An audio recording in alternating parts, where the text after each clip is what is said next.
Hello students, कैसे हो आप सभी लोग। आज हम क्लास 10 चैप्टर नंबर 5.1 का क्वेश्चन नंबर 4 देखेंगे।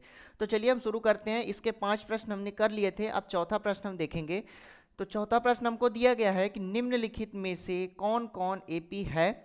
यदि कोई एपी है तो इसका सारवांतर ज्ञात कीजिए और इसके 3 पद और लिखिए। ठीक है, तो हमको छठवां प्रश्न, हमने 5 प्रश्न कर लिए थे, अब हम छठवां प्रश्न देखेंगे।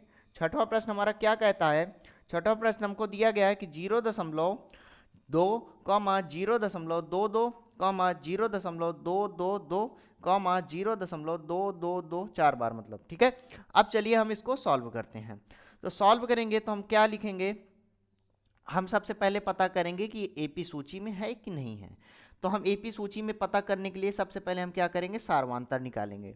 अब सारवांतर 1 निकालेंगे, फिर 2 निकालेंगे, 3 निकालेंगे, तभी तो हमको पता होगा कि हाँ ये एपी में है कि नहीं है। तो हमारे पास 3 सारवांतर होंगे, तो इसलिए हम D1 नाम दे दिए। ठीक है, अब D1 नाम दे दिए तो हम A2 में से A1 माइनस करेंगे, A2 माइनस A1। ठीक है, इन दोनों के बीच का सारवांतर निकालेंगे तो A2 माइनस A1 होगा। ठीक है, तो A2 कितना दिया है, A2 हमको दिया है 0.22। ठीक है, माइनस A1 कितना दिया हुआ है 0.2। ठीक है, अब दशमलव के बाद कितना भी जीरो लगाएं कोई फर्क नहीं पड़ता है। ठीक है, अब देखिए 2 में से 0 माइनस हुआ तो हमारा आया 2। ठीक है, 2 में से 2 माइनस हुआ तो आया 0। ठीक है, दशमलव 2 अंक के बाद है, दशमलव 2 अंक के बाद लगा दिया। अब दशमलव के पहले 0 लगाओ चाहे ना लगाओ। ठीक है, अब हम D2 लिखेंगे। D2 मतलब इन दोनों के बीच का सारवांतर निकालेंगे। तो इन दोनों के बीच का सारवांतर निकालेंगे तो A3 माइनस A2 करेंगे, मतलब तीसरे पद से हम क्या करेंगे, दूसरे पद को माइनस कर देंगे। ठीक है, तो तीसरा पद हमारा क्या है 0.222। ठीक है, 0.222 तीसरा पद हमको ये दिया है, माइनस दूसरा पद क्या दिया हुआ है 0.22, तो 0.22। ठीक है, तो ये कितना आ जाएगा, दशमलव के बाद कितना भी जीरो लगाओ कोई फर्क नहीं पड़ता। तीन तीन वर्ड हैं इसमें, 3 शब्द दिए हैं, 3 अंक दिए हैं, तो 3 अंक इधर भी मेंटेन करने होंगे, तो हमने एक जीरो लगा दिया। ठीक है, अब ये 2 में से 0 माइनस होगा तो कितना आएगा, 2 आएगा। 2 में से 2 माइनस हुआ तो 0, फिर 2 में से 2 माइनस हुआ फिर 0। दशमलव 3 अंक के बाद तो 1 2 3, 3 अंक के बाद दशमलव लगा दिए। ठीक है, 0 लिखो चाहे ना लिखो।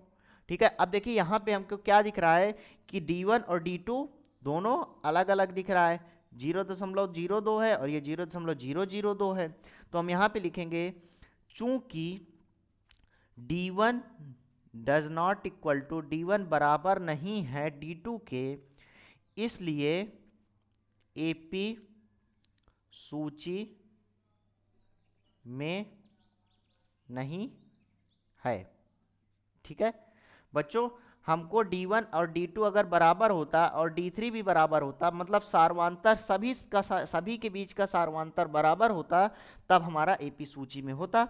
अब ये सारवांतर बराबर नहीं है तो इसलिए हमारा एपी सूची में नहीं है। ठीक है, अब चलिए हम सातवां प्रश्न देख लेते हैं। सातवां प्रश्न हमारा क्या कहता है कि 0 कॉमा -4 कॉमा -8 कॉमा -12। ठीक है, सातवां प्रश्न हमारा कह रहा है कि 0 कॉमा -4 कॉमा -8 कॉमा -12। ठीक है, अब इसको हमको सॉल्व करना है। सबसे पहले हम पता करेंगे एपी में है कि नहीं है। ठीक है, तो एपी में पता करने के लिए क्या करते हैं, हम सारवांतर निकालेंगे। तो D1 बराबर कितना हो जाएगा हमारा A2 माइनस A1। अब A2 कितना दिया हुआ है, A2 दिया हुआ है हमारा -4।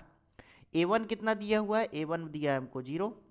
ठीक है, अब क्या करेंगे, हम इसको सॉल्व करेंगे तो ये -4 में से 0 घटेगा तो हमारा क्या आएगा, -4 आएगा। अब हम निकालेंगे D2। D2 निकालेंगे तो कितना आएगा, D2 निकालेंगे तो A3 माइनस A2 करेंगे तो A3 कितना है, -8 दिया है, माइनस A4 सॉरी A2 घटाएंगे, A3 में से A2 घटाएंगे तो A3 हमारा क्या दिया हुआ है -8, और A2 क्या दिया हुआ है -4, तो -4 घटा दिए। ठीक है, अब घटाएंगे, अब देखिए माइनस माइनस दिया है, ब्रैकेट खोलेंगे तो प्लस का हो जाएगा, प्लस का हो जाएगा तो ये क्या हो जाएगा -8 + 4। ठीक है, ये होगा। अब -8 में से 4 जब घटेगा तो हमारा कितना आ जाएगा, -4 आ जाएगा। ठीक है, 8 में से 4 घटेगा, 4 आया और माइनस लगा है तो माइनस लगा दिए। ठीक है, अब हम क्या करेंगे, D3 निकाल लेंगे। D3 निकालेंगे तो D3 निकालेंगे तो क्या हो जाएगा, A4 माइनस A3 होगा। A4 माइनस A3 करेंगे तो A4 कितना दिया हुआ है, -12 दिया हुआ है, -12 माइनस A3 करेंगे तो A3 कितना दिया हुआ है, -8 दिया हुआ है।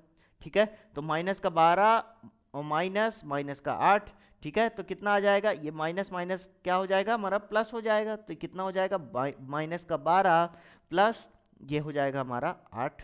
ठीक है, अब जब ये 8 हो गया तो 12 में से 8 गया 4 और माइनस लगा दिया जाएगा हमारा -4। ठीक है, अब हम यहाँ क्या देख रहे हैं कि D1 D2 D3 तीनों बराबर हैं, तो यहाँ पे लिखेंगे चूंकि D1 बराबर D2 बराबर D3। ठीक है, इसलिए इसलिए AP सूची में है। ठीक है, अब चलिए हम क्या करते हैं, इसके 3 पद और लिख लेते हैं। तो 4 पद हमको पता है, A5 निकाल लेते हैं, A6 निकाल लेते हैं और A7 निकाल लेते हैं। अब A5 निकालने के लिए हम क्या करते हैं, A5 बराबर A प्लस 4D करते हैं, A प्लस 4D करते हैं। A प्लस 4D, जो पद निकालना होता है उससे 1 माइनस करेंगे और D में मल्टीप्लाई कर देंगे, D में गुणा कर देंगे। तो हम क्या आ जाएगा, A हमको क्या दिया है, A हमको 0 दिया है तो 0 हो जाएगा, प्लस 4 गुणे D कितना आया हमारा, D हमारा -4 आया, और 4 चौक 16 और माइनस लगा है तो माइनस लगा देंगे, और 0 तो है ही है। ठीक है, तो कितना हो जाएगा, 4 चौक 16, तो आ जाएगा हमारा -16। ठीक है, -16। अब हम क्या करेंगे, A6 निकालेंगे। तो A6 निकालेंगे तो A6 बराबर कितना हो जाएगा, A प्लस 5D।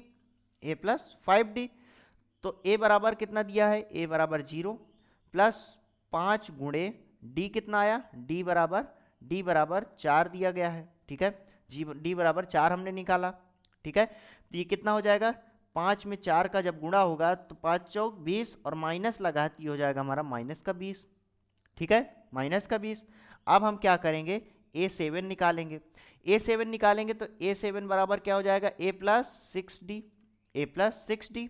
तो A बराबर कितना है, A बराबर है हमारा 0 प्लस 6 गुणे D बराबर -4, तो ये -4 लिख दिए।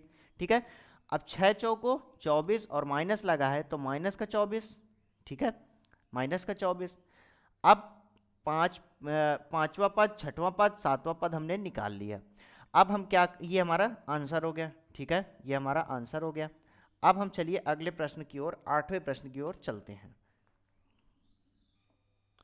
तो 8वां प्रश्न हमको दिया गया है, -1/2 कॉमा -1/2 कॉमा -1/2 कॉमा -1/2। ठीक है, हमको क्या दिख रहा है बच्चों, सभी पद हमारा -1/2 है।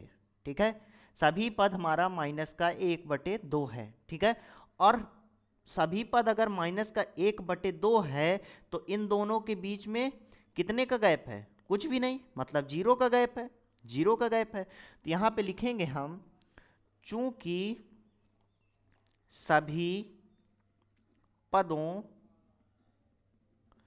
के बीच का सार्वंतर शून्य है, इसलिए AP में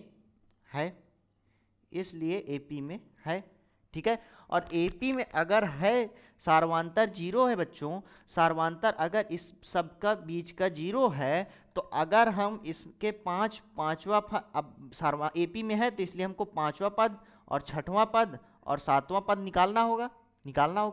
तो अगर हम इस सभी के बीच में 0 का गैप है तो हमारा और आगे के पद यही होंगे। इसमें अगर 0 ऐड करेंगे तो क्या अगला पद कितना होगा, अगला पद हमारा -1/2 ही होगा। मतलब AP में है तो A5 comma A6 comma A7 सभी पद इसके माइनस का 1/2 ही होंगे। ठीक है, होंगे। तो कहने का मतलब ये है कि बच्चों कि इसके सभी पद क्या दिए हैं, हमारा माइनस का 1/2। ठीक है, और माइनस का 1/2 और फिर उसके अगला पद फिर देखिए हमारा माइनस का 1/2। तो इन दोनों के बीच में कितने का गैप, 0 का गैप। और अगर अगला पद निकालेंगे तो इसमें 0 ऐड करेंगे तो क्या हो जाएगा, हमारा सार्वधातुक 0 है तो क्या होगा अगला पद हमारा, फिर माइनस का 1/2 आ जाएगा। तो कितने भी पद हम निकालेंगे, कितने भी पद निकालेंगे तो वो क्या होगा, हमारा माइनस का 1/2 ही होगा। ये मैंने आपको रफ में समझाया। ठीक है, इसको मत लिखिएगा। ठीक है, अब चलिए हम 9वें प्रश्न की ओर चलते हैं। तो बच्चों 9वां प्रश्न हमारा क्या कह रहा है कि 1,3,9,27। ठीक है, इस ये हमको प्रश्न दिया हुआ है। अब हम क्या करेंगे, सबसे पहले इसको पता करेंगे ये एपी में है कि नहीं है, एपी में है कि नहीं है। तो सार्वधातुक निकालेंगे, तो इन दोनों के बीच का सार्वधातुक निकालेंगे तो हम D1 लिखेंगे। तो D1 बराबर क्या होगा हमारा, A2 माइनस A1 होगा, A2 माइनस A1। तो A2 कितना दिया हुआ है, A2 हमारा 3 दिया हुआ है, और A1 कितना दिया हुआ है, A1 हमको 1 दिया गया है। तो घटाएंगे तो कितना आएगा, घटाएंगे तो हमारा आ जाएगा 3 में से 1 घटेगा 2 आ गया। अब D2 निकालेंगे, D2 निकालेंगे तो क्या होगा, A3 माइनस A2 होगा, A3 minus A2, A3 minus A2। तो A3 कितना है, A3 हमारा 9 दिया गया है। ठीक है, 9। A2 कितना दिया है, 3 दिया गया है, 3। तो 9 में से 3 गया तो कितना आया, 6। अब यहाँ पे देखिए D1 हमारा 2 आया और D2 कितना आया, 6 आया। तो हम क्या देख रहे हैं कि सार्वधातुक बराबर नहीं है। अगर ये भी 2 होता या ये भी 6 होता, ठीक है, तब सार्वधातुक बराबर होता, तब एपी सीरीज बनती। अब यहीं पे जब ये खंडित हो गया तो यहाँ पे लिखेंगे चूंकि D1 बराबर नहीं है D2 के, ठीक है, D2 के, इसलिए ये चूंकि का चिन्ह होता है, ये इसलिए का चिन्ह होता है, इसलिए एपी सूची में नहीं है, नहीं है। ठीक है, अब चलिए हम 10वें प्रश्न की ओर चलते हैं। तो 10वां प्रश्न हमको दिया गया है a, 2a, 3a, 4a। ठीक है, डॉट डॉट डॉट। तो अब हम क्या करेंगे, सबसे पहले पता करेंगे ये एपी में है कि नहीं है। ठीक है, तो एपी में पता करने के लिए हम क्या करेंगे, D1 निकालेंगे, D1 सार्वधातुक निकालेंगे। तो सार्वधातुक निकालेंगे तो क्या हो जाएगा हमारा, A2 माइनस A1। A2 कितना दिया हुआ है, 2a दिया है, A2 हमारा 2a दिया है, और A1 कितना दिया हुआ है, A1a दिया है।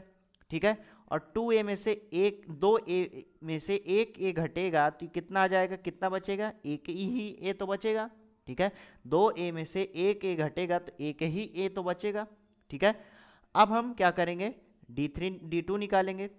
D2 निकालेंगे तो क्या होगा, A3a माइनस 2a, मतलब तीसरे पद से दूसरे पद को माइनस करेंगे। तीसरा पद हमारा 3a है माइनस दूसरा पद हमारा 2a है। ठीक है, तो कितना आ जाएगा हमारा, यह आ जाएगा हमारा 3a में से 2a घटेगा जब, तो ये हमारा 1a बचेगा। ठीक है, अब हम क्या करेंगे, अब हम D3 निकाल लेंगे। D3 निकालेंगे तो क्या हो जाएगा, चौथे पद से तीसरे पद को माइनस करेंगे। तो चौथा पद हमारा 4a है, तो 4a माइनस तीसरा पद 3a है। ठीक है, 3a है, तो कितना आ जाएगा, 4a में से 3a जब घटेगा तो हमारा एक ही a तो बचेगा। ठीक है, तो अब आगे हम क्या देख रहे हैं, चूंकि D1 बराबर है D2 और D2 बराबर है D3 के, मतलब तीनों आपस में बराबर हैं। ठीक है, तो इसलिए एपी सूची में है। ठीक है, इसलिए एपी सूची में है। ठीक है, अब हम क्या करेंगे, इसके आगे के पद और निकाल लेंगे, 5वां पद, 6वां पद और 7वां पद।